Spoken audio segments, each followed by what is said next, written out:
Hello guys, welcome back to another video. So finally 12th result आला आणि I got 83 English, 83 in English, मराठीमध्ये 79. त्याच्यानंतर आपलं कोणतं असतं अजून मॅथमध्ये मला मिळाले 89 आणि त्याच्यानंतर केममध्ये मिळाले 92 आणि फिजिक्स कमी मिळाले, खूप कमी 76.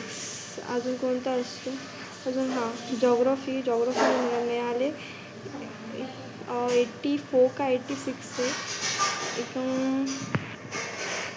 आय थिंक 86 आहे.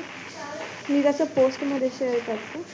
English, Marathi, math, physics, chemistry झालं, केमिस्ट्री झालं, मॅथ झालं, काय अजून मराठी, इंग्लिश, जॉग्रफी 3 एवढेच असताना एवढेच असतात बरोबर आहे. तर टोटल मला मिळाले आहे 84.17.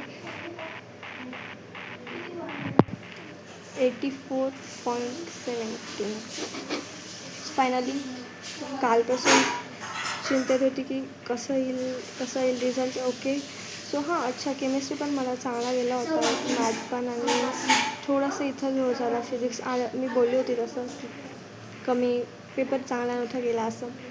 सो चांगले, ठीक आहे. 84.70 happy.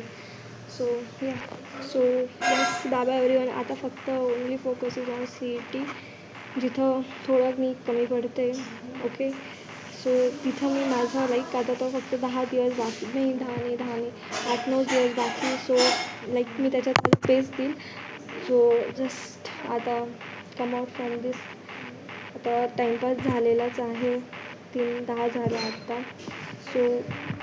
So that's for today. आता फक्त will focus on MHT CET and let us and okay, bye everyone.